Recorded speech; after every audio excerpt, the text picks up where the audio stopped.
अस्सलाम वालेकुम नाज़रीन, programme news talk with Nasir Gopang में अवां सभिनी खे चऊं था भलीकार। पाकिस्तान जहिड़े मुल्क में अवां सभई ॼाणो था जेका सियासत थिए थी उहा थी इक़्तिदार जी हासिलात जी सियासत थी। इलेक्शन 2024 जे नतीजे में जेकॾहिं ॾिसूं पाकिस्तान पीपल्स पार्टी जेका इलेक्शन मुहिम हलाई बिलावल भुट्टो ज़रदारी खे उन्हनि वज़ीर आज़म जो उम्मीदवार तौर पेश कयो हो ऐं पीपल्स पार्टी उन पोज़ीशन में ज़रूर आई जेके नतीजा आया त जेकॾहिं नून लीग जी हुकूमत ठहे थी पीपल्स पार्टी सां गॾिजी करे ऐं ॿियनि इतिहादनि सां त पीपल्स पार्टी जेकॾहिं चाहे हा त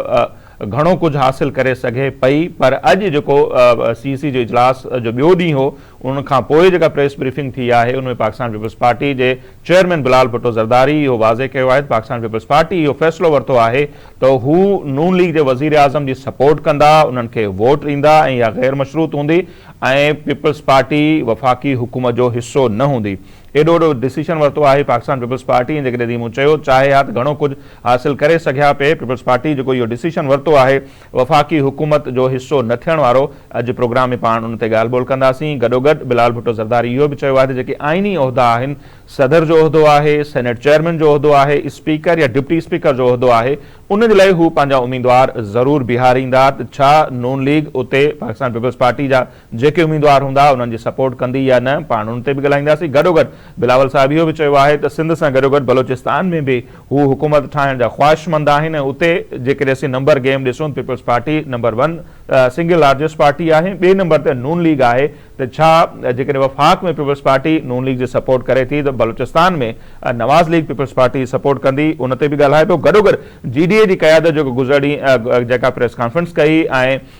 धरणे हणण जो ऐलान कयो, गॾोगॾु इस्टेब्लिशमेंट ते उन्हनि इल्ज़ाम मढ़ियो आहे जेका उन्हनि सां धांधली थी आहे उनजो, सो उन ते बि ॻाल्हि ॿोल कंदासीं त छा GDA खे एंटी इस्टेब्लिशमेंट जेका सियासत आहे उहा सूट करे थी, उन ते ॻाल्हि ॿोल कबी। हींअर इस्लामाबाद वञा सीनियर सहाफ़ी ऐं तजिया निगार आहिनि सैयद इफ्तिखार शिराज़ी साहब, उहे असां टेलीफोन लाइन ते मौजूद आहिनि, पाण उन्हनि सां ॻाल्हि ॿोल करियूं था। सैयद इफ्तिखार शिराज़ी साहब, बहुत शुक्रिया सर, आपने हमें वक्त दिया। पाकिस्तान पीपल्स पार्टी के इस फैसले को सर आप किस तरह देखते हैं कि वो वफाकी हुकूमत का हिस्सा भी नहीं होगी और फिर वजीर आजम के नून लीग का जो भी उम्मीदवार होगा वजीर आजम का उसको सपोर्ट भी करेंगे आज जो बिलावल साहब ने ऐलान किया है? मेरा ख्याल में बड़ा ही दानिशमंदाना और बड़ा ही एक सियासी फैसला है जिसकी तारीफ करनी चाहिए, क्योंकि जो सिचुएशन की इस वक्त असेसमेंट ली है पीपल्स पार्टी ने वो बड़ी ही दुरुस्त असेसमेंट दी है, क्योंकि एक ऐसी पार्लियामान जिस पार्लियामान के अंदर किसी भी जमात को सादा अक्सरियत हासिल नहीं है, उसके नतीजे में बनने वाली जो भी हुकूमत होगी वो ज्यादा मजबूत और पायदार हुकूमत नहीं होगी और ना ही वो हुकूमत को बहुत बड़े फैसले कर पाएगी।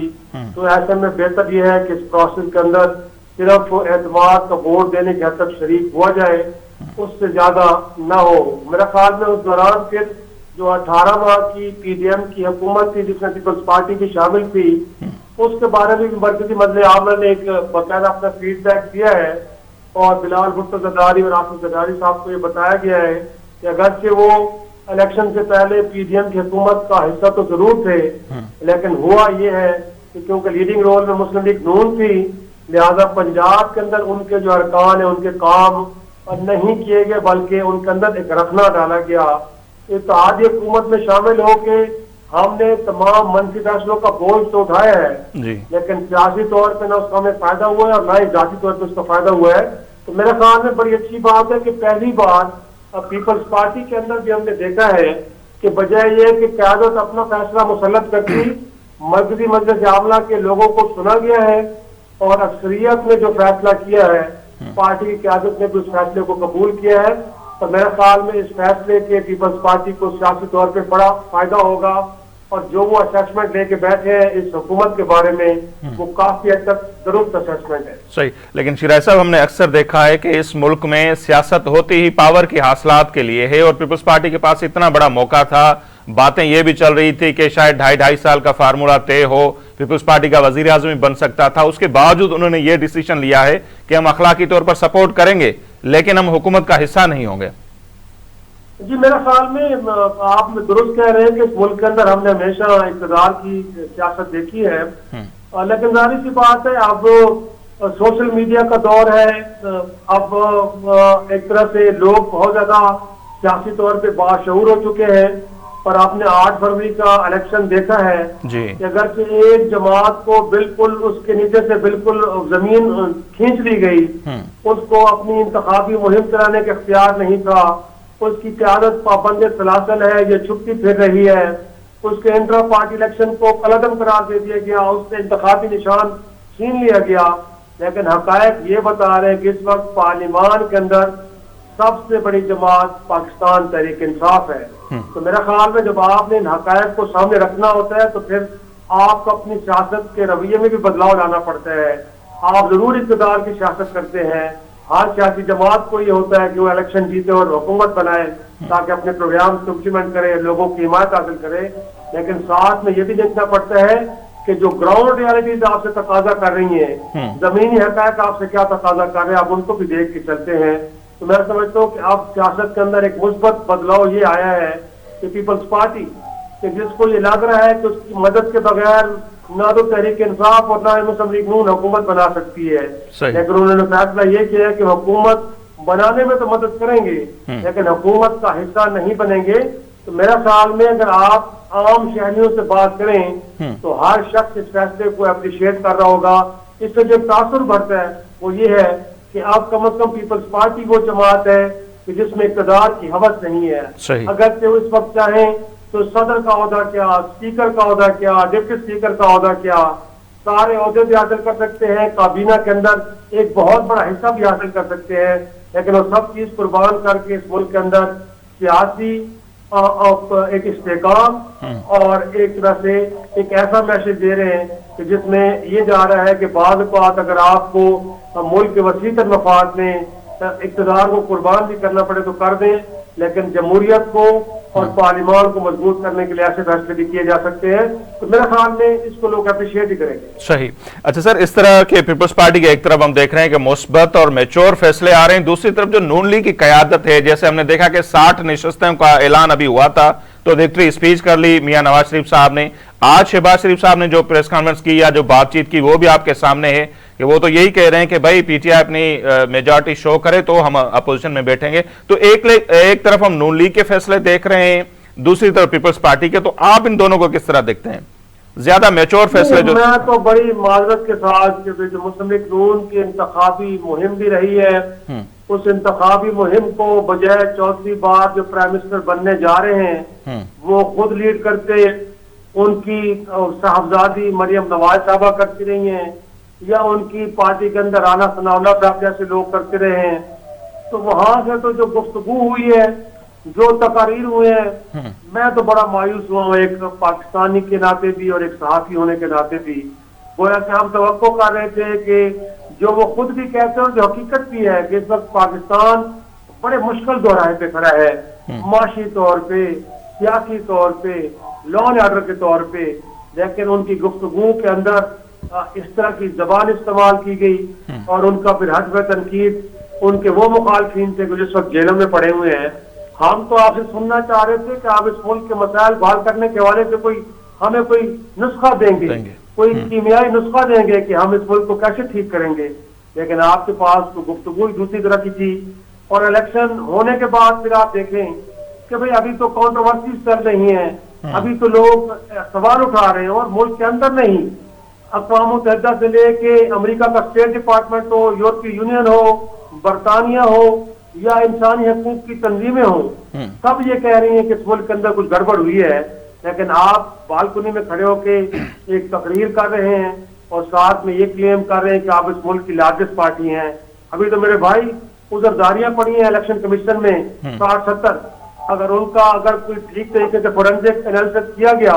तो ये जो सारी कहानी आप फिगर की बयान कर रहे हैं ये उल्टी भी हो सकती है और हो सकता है कि आपकी नशीब टोटल 30-35 निकले तो आप फिर कहाँ खड़े होंगे। तो मेरे ख्याल में सियासत में बुर्दबारी, तहम्मुल और बर्दाश्त का एलिमेंट होना चाहिए। और मैं समझता हूँ कि नवाज शरीफ साहब को जिन्होंने 10 साल की जलावतनी काटी, जिनको जेलों में भी थोड़ा सा अरसे के लिए जाना पड़ा, फिर उसके बाद उनको लंदन 4 साल बैठना पड़ा, अगर वो भी तहम्मुल, बुर्दबारी और अपने मुखालफीन को स्पेस देने के बारे में सोच नहीं रखते और अभी तक यही गुफ्तगू कर रहे हैं जिसमें मतलब है कि एक नफरत और एक कशीदगी का एलिमेंट नजर आ रहा है, तो मैं समझता हूँ कि ऐसी जमात को थोड़ा सा कोर्स करेक्शन करनी चाहिए और उनको चाहिए कि जो दीगर स्टेक होल्डर्स हैं और बहरहाल खुद उनकी जमात के अंदर जो लोग कह रहे हैं, उनकी जमात के अंदर से लोग कह रहे हैं कि इस वक्त ऐवान की सबसे बड़ी जमात तहरीक इंसाफ है, तो अगर वो भी कह देंगे तो उससे कोई हर्ज नहीं होगा। लेकिन अगर कहेंगे तो इसके अंदर मुल्क के अंदर एक जो सियासी फिजा है, कशीदा सियासी फिजा, उसको हल करने में बड़ी मदद मिलेगी। सही। तो आपको लगता है कि किसी मकाम पर ये जो प्रोसेस चल रहा है हुकूमत साजी का, नून लीग को ये एहसास हो पीपल्स पार्टी के डिसीजन के बाद और वो पीटीआई की अक्सरियत तस्लीम करें, ये उम्मीद कर सकते हैं नून लीग से हम? भाई हम तो उनसे यही कहते हैं कि अगर आपने अपने आप को तारीख में अच्छे अल्फाज में लिखवाना है तो ऑप्शन तो यही है मेरे भाई, यही ऑप्शन है। और अगर आपने इस मुल्क के 24 करोड़ आवाम को तकरीर के जरिए मुसलसल ये बताया है कि आपको इस मुल्क का दर्द है, आपको इस मुल्क का दर्द खाया जा रहा है और आप लंदन से वापस आए हैं और आप इस मुल्क के आम आदमी की खिदमत करना चाहते हैं, तो मेरे भाई बाज़-औक़ात अपने मुखालफीन को स्पेस दे के, बनने वाली हुकूमतों को वक्त दे के भी आप मुल्क की खिदमत कर सकते हैं। तो मुझे लगता है कि अब वो मरहला आन पहुंचा है कि जहां पे इस मुल्क का मैंडेट जिस शख्स के पास चला गया है उस मैंडेट को खुले दिल के साथ कबूल करें, अपोजिशन बेंचेस पे बैठें, उस हुकूमत को अपना काम करने दें और 5 साल के बाद फिर एक और अवामी अदालत लगेगी। तो अगर इस वक्त मेजोरिटी हासिल करने वाले लोग अच्छा परफॉर्म न कर सके तो 5 साल का वक्त जो पलक झपकते में गुजरता है, कैसे लगा कि 2018 से आज हम 23-24 में बैठे हैं, 13 के बाद 18 आया, 18 के बाद 24 आ गया। तो मेरे भाई अगर आप इस मुल्क में तारीख में अच्छे अल्फाज में याद रखे जाए अपने आप को, आप समझते हैं, तो उसका बेहतरीन तरीका यह है कि आप अपने मुखालफिन को बर्दाश्त करें और अवामी मैंडेट को, वोट को एहतराम दें। सही। तो अगर बड़ा अगर लगा रहे हैं, अगर नून लीग ये तस्लीम मैंडेट कर भी ले तो कहा यह जा रहा है कि जो फैसला साज इदारे हैं वो कबूल नहीं करेंगे, तो आपको लगता है वो कबूल करेंगे? ये जो नतायज आए उसके बाद उनकी पॉलिसीज भी कुछ तब्दील होंगी? तो भाई अगर मसलहत पसंदी की सियासत करनी है तो फिर अगली जलावतनी के लिए या जेलों में जाने के लिए भी तैयार हो जाए जी। अगर आपने इसी तरह की सियासत करनी है जो 75 वर्षों में इस मुल्क में हो रही है कि किसी के इशारे के ऊपर आपने फैसले करने हैं, जमहूरी फैसले नहीं करने, तो फिर कल आके अवाम के सामने रोना मत रोइएगा क्या मैं जेलों में डाला गया, मेरी बेटी को मेरे सामने गिरफ्तार किया गया, मुझे जला वतन किया गया, मेरे हुकूमत को क्यों गिराया गया। फिर ये जुमले कहने का आपको कतन कोई हक हासिल नहीं है अगर आप जमहूर के साथ खड़े नहीं होते। अगर आप बंद कमरों में बैठ के खास इशारों पे या हवाओं के रुख के साथ चलते हैं तो फिर आप अवामी लीडर नहीं है, फिर आप अवामी सियासत नहीं कर रहे, फिर आप लोगों से झूठ बोल रहे हैं, फिर लोगों से भी पूरा सच बोले कि हम फैसले करने में आजाद नहीं है। हमें बताया जाता है हम उन फैसलों के साथ जाने के लिए मजबूर हैं, हम आपकी बात नहीं सुन सकते, आपसे सिर्फ हम वोट देते हैं क्योंकि वोट आपसे लेना एक आईनी जरूरत है। अगर वो आईनी जरूरत ना होती तो शायद हम आपके पास आते नहीं, बल्कि बंद कमरों में उस इशारों की बुनियाद पर हम अपने सियासी फैसले करते। तो ये मेरे ख्याल में कुछ तल्ख हकीकतें हैं जिनको सामने रखें। इदारों को भी चाहिए और सियासतदानों को भी चाहिए कि इनफ इज इनफ। अब खुदा का वास्ता है 8 फरवरी को इस मुल्क के लोगों ने बड़े पुरअमन तरीके से, नज़ीर मैं कहता हूँ उस दिन में 20 लोग मारे गए दहशतगर्दी के नतीजे में, लेकिन लोग घरों से बाहर निकले हैं, 48% रहा है टर्न आउट। इसका मतलब है कि जो रजिस्टर्ड वोटर हैं उनमें से आधे वोटर्स ने 6 करोड़ लोगों ने घरों से निकले हैं, अपने वसाइल इस्तेमाल किए, अपना वक्त खर्च किया है, घंटों लाइनों में खड़े रहे हैं, इस मुल्क में लोगों को मुंतखब किया है। आप लोगों की राय को एहतराम दें, वो इदारे हों या सियासतदान, तभी ये मुल्क आगे बढ़ पाएगा। वरना जिस दलदल में हम फंसे हैं अभी तक तो हम गर्दन तक हैं, उसके बाद शायद हमारी गर्दनें भी नजर नहीं आएंगी बल्कि हमारे सर भी इसमें धंस जाएंगे। सही। अच्छा सर, लोगों ने तो बिल्कुल मैंडेट दिया, जो भी नामजद करदा उम्मीदवार थे पीटीआई को। आज बिलावल साहब ने भी शिकायत की कि उनके रवैये में अभी तक वो पॉलिटिकल मैच्योरिटी भी नजर नहीं आ रही, तब्दीली भी नहीं नजर आई। तो आप क्या समझते हैं कि पीटीआई को इतना बड़ा मैंडेट मिला है तो बाद उनके ऊपर क्या जिम्मेदारियां आयद होती हैं, उनको किस तरह की मैच्योरिटी का मुजाहरा करना चाहिए ताकि मुल्क में इस्तेहकाम बरकरार रहे या इस्तेहकाम आए? भाई हम जिस एक माशरे में रहते हैं, जो खानदान का सरबराह होता है ना जी, उसमें तवक्को की जाती है कि वो सबसे ज़हीन भी है और हौसला भी सबसे ज्यादा उसी में है। सही। और ये लोगों ने अपने कंडक्ट से साबित भी किया खानदानी निजाम के अंदर कि खानदान का सरबराह विजडम के हवाले से भी बड़ा होता है और हौसले के हवाले से भी बड़ा होता है। तो इस वक्त जो इमरान खान साहब जेल में बैठे हैं, इस वक्त मुल्क के 24 करोड़ आवाम ने उनको इस मुल्क का बड़ा मुंतखब किया है, तो बड़ा होने के नाते उनका हौसला भी बड़ा होना चाहिए। इस मुल्क में पीपल्स पार्टी भी एक सियासी हकीकत है, मुस्लिम लीग नून भी एक सियासी हकीकत है, इस मुल्क में MKM भी एक सियासी हकीकत है, JUFA भी, ANP, यू नेम इट, ये सारी सियासी हकीकतें हैं। इनको जितना जितना मैंडेट मिला है, इमरान खान साहब की तहरीक इंसाफ उन तमाम लोगों के मैंडेट को एहतराम देना होगा। और सियासत मुमकिनात का नाम है। बिल्कुल। अगर आप समझते हैं कि आप इस मुल्क के अंदर सियासी इस्तेकाम लाना चाहते हैं, इस मुल्क के लोगों के दर्दों का मदावा करना चाहते हैं, उनकी अफलास, भूख, उनकी बीमारियां दूर करना चाहते हैं, तो मेरे भाई आपको भी अपने रवैये में एक लचक लेके आनी चाहिए। आपको भी लगेगा कि अगर इस वक्त हालात में तकाजा करते हैं तो कोई जमात आके आपको अगर अनकंडीशनल सपोर्ट देना चाहती है, अगर पीपल्स पार्टी ऐसा करना चाहती है, तो उनकी सपोर्ट ले ले मेरे भाई, और हुकूमत बनाए और फ्रंट से लीड करें और इस अंदाज में करें कि जिसमें सबके लिए स्पेस हो। बाकी मुल्क के अंदर एहतसाब के इदारे मौजूद हैं, जिसने जुर्म किया है इदारों को इंडिपेंडेंट कर दें, उनसे सियासी दबाव हटा लें और उनसे कहें कि अगर इस मुल्क का प्राइम मिनिस्टर भी करप्शन कर रहा है तो किसी से पूछे बगैर तहकीकात करें और उसको भी जेल में डाल दें। लेकिन जो सियासी इस्तेमाल इदारों का है, खुदारा उसको बंद करें और लोगों के मैंडेट का एहतराम। सही। अच्छा सिराज साहब, आखिरी सवाल, पीपल्स पार्टी ने आज ये भी ऐलान किया कि जो आईनी ओहदे हैं उस पर उम्मीदवार अपने लाएंगे, जैसे सदर हो गए, सदर का ओहदा है, स्पीकर का हो गया, सेनेट चेयरमैन का हो गया, तो आपको लगता है नून लीग की वो गैर मशरूत हिमायत कर रहे हैं, तो इन ओहदों पर नून लीग भी उनकी सपोर्ट करेगी? अगर ये ओहदे पीपल्स पार्टी हासिल कर लेती है तो कितनी बड़ी अचीवमेंट होगी? साथ साथ बलूचिस्तान हुकूमत का भी जिक्र किया बिलावल साहब ने, तो वहां भी उनको इत्तेहादियों की जरूरत होगी, तो नून लीग क्या बलूचिस्तान में सपोर्ट करेगी? भैया असूलन तो करनी चाहिए मेरे ख्याल में। अगर किसी ने उनको इतना एहतराम, इतनी इज्जत, इतनी सपोर्ट दी है कि वजारत लिए बगैर वो उनके प्राइम मिनिस्टर को वोट दे रहे हैं, तो उसके बदले में फिर नवाज शरीफ साहब को भी ये करना चाहिए कि सारा मीठा अपनी तरफ नहीं करना चाहिए, वो उसको खुद हाफ अप न कर जाए, बल्कि वो भी सियासी बालिग नजरी का मुजाहरा करते हुए इस अंदाज में अपोजिशन में बैठे लोगों को अकोमोडेट करें कि जिससे इंक्लूसिव गोया कि कहते थे ना नून लीग की क्यादत कि सबको मिलकर चलना है। तो भाई मेरा मौका आ गया है और वक्त आ गया है, अब हम देखते हैं कि आपके कौल और फेर में कितना तजाद है या इत्तफाक है। तो फिर अब आपको लगता है कि पार्लियामान के अंदर जो बाकी जमातें हैं, तो किसी को चेयरमैन सेनेट बना दें, किसी को स्पीकर बना दें, किसी को डिप्टी स्पीकर बना दें, किसी को प्रेसिडेंट की पोस्ट दे दें, किसी से कहें कि हम आपको बलूचिस्तान में सपोर्ट करते हैं, किसी से कहें कि पंजाब के अंदर हम आपको सपोर्ट करते हैं। तो इस कंडक्ट का मुजाहरा आपको करना पड़ेगा मेरे भाई। अगर आप नहीं करेंगे और आपने सोलो फ्लाइट ली